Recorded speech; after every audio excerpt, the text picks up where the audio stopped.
రాష్ట్ర ప్రభుత్వాలు ఒక్కొక్కసారి మంచి మంచి నిర్ణయాలు తీసుకుంటారు. ఒక్కొక్కసారి వేరే చెప్పుడు మాటలు విని ఆ నిర్ణయాలు తీసుకుంటారు.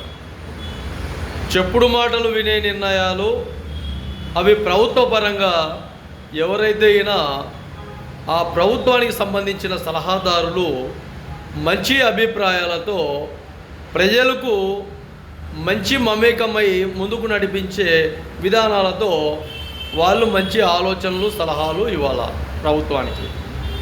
ప్రభుత్వానికి ఇలా సలహాలు న్యాయ సూచనలు ఇవ్వకుండా ప్రభుత్వం ఏమైంది మేము సిఎస్లుగా ఉంటాము, ప్రధాన కార్యదర్శులుగా ఉంటాము, ముఖ్య కార్యదర్శులుగా ఉంటాము, సలహాదారులుగా ఉంటాము, ప్రభుత్వానికి మా సొమ్ము మాకు వస్తుంటుంది, మా జీతభత్యాలు మాకు వస్తుంటాయి, మా అలవెన్స్ మాకు వస్తుంది అని ఎక్కడ కూడా పొరపాటున కూడా అలాంటి సలహాలు ప్రభుత్వానికి ఇవ్వకండి. దయచేసి మంచి అభిప్రాయాలతో ప్రభుత్వానికి సలహాలు ఇవ్వండి.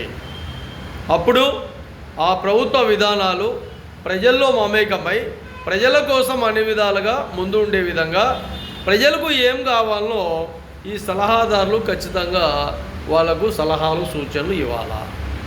కానీ అట్లా ఇవ్వకుండా ప్రభుత్వాన్ని ఇబ్బందులు గురి చేసే విధంగా సలహాలు ఇస్తే అవి ప్రజల్లోకి వెళ్ళిపోయిన తర్వాత పూర్తిగా ప్రభుత్వం ఫెయిల్ అయ్యే అవకాశాలు చాలా వరకు దండుగా ఉంటాయని కూడా మహాజన రాష్ట్ర సమితి తెలియజేస్తున్నాం. కాబట్టి ప్రభుత్వ విధి విధానాలు కరెక్టుగా సమకాలికంగా సమ విధానాలతో ముందుకు వెళ్ళాలి. ఎక్కడైనా ప్రజలకు ఇబ్బందులు గురి చేసే ప్రమాదం లేకుండా ఇబ్బందులకు మంచి సౌకర్యాలు మంచి సంక్షేమాలు అందించే విధానంలో ముందుండాలి అని మహాజన రాష్ట్ర సమితి క్లారిటీగా ప్రభుత్వానికి తెలియజేస్తున్నాం.